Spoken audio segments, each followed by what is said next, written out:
Hello ಎಲ್ರಿಗೂ, ಇವತ್ತಿನ recipe ಬಂದ್ಬಿಟ್ಟು ಅಕ್ಕಿ ಪಾಯಸ. ಇದು ತುಂಬಾ ಟೇಸ್ಟಿ ಆಗುತ್ತೆ. ಇದನ್ನು ಹೇಗೆ ಮಾಡೋದಂತ ನೋಡೋಣ.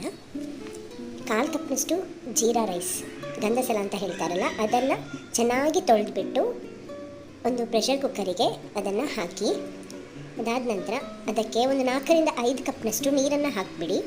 ನೀರು ಜಾಸ್ತಿನೇ ಇರಬೇಕು. ಈಗ ಮುಚ್ಚಳ ಮುಚ್ಚಿ ಒಂದು 6ರಿಂದ 7 ವಿಸಿಲ್ ತನಕ ಕೂಗಿಸಿ ಚೆನ್ನಾಗಿ ಅದು ಬೇಯಬೇಕು. ನೋಡಿ, ಚೆನ್ನಾಗಿ ಬೇಯಬೇಕು, ಅದು ಗಟ್ಟಿ ಗಟ್ಟಿ ಇರಬಾರ್ದು. ಈ ಥರ ಸ್ಮ್ಯಾಶ್ ಮಾಡಿ, ಅದಾದ ನಂತರ ಅರ್ಧ ಲೀಟರ್ನಷ್ಟು ಹಾಲನ್ನು ಹಾಕಿ ನೋಡಿ, ಚೆನ್ನಾಗಿ ಮಿಕ್ಸ್ ಮಾಡಿ. ಹಾಲನ್ನು ಹಾಕಿದ್ಮೇಲೆ ಇದಾದ ನಂತರ ರುಚಿಗೆ ತಕ್ಕಷ್ಟು ಸಕ್ಕರೆಯನ್ನು ಹಾಕ್ಕೊಳ್ಳಿ. ನಿಮ್ಗೆ ಕಂಡೆನ್ಸ್ಡ್ ಮಿಲ್ಕ್ ಬೇಕಿದ್ದರೆ ಅದನ್ನು ಕೂಡ ಹಾಕ್ಕೊಳ್ಬೋದು. ಏಲಕ್ಕಿಯನ್ನು ಸ್ವಲ್ಪ ಜಜ್ಜಿಬಿಟ್ಟು ಹಾಕಿ, ಒಂದು ಸ್ವಲ್ಪ ಚಿಟಿಕೆ ಉಪ್ಪನ್ನು ಹಾಕಿ ಚೆನ್ನಾಗಿ ಮಿಕ್ಸ್ ಮಾಡಿ. ಇದು ತುಪ್ಪದಲ್ಲಿ ಹುರಿದಂತಹ ಡ್ರೈ ಫ್ರೂಟ್ಸ್, ಗೋಡಂಬಿ, ದ್ರಾಕ್ಷಿ ಏನು ಬೇಕಾದರೂ ಹಾಕ್ಬೋದು. ಚೆನ್ನಾಗಿ ಕಲಿಸಿದ್ರೆ ರುಚಿಯಾಗಿರುವಂತಹ ಅಕ್ಕಿ ಪಾಯಸ ರೆಡಿ ಆಯಿತು. ವಿಡಿಯೋ ಇಷ್ಟ ಆದರೆ ದಯವಿಟ್ಟು ಲೈಕ್, ಶೇರ್ ಹಾಗೂ ಸಬ್ಸ್ಕ್ರೈಬ್ ಮಾಡೋದನ್ನು ಮರಿಬೇಡಿ. ಧನ್ಯವಾದಗಳು.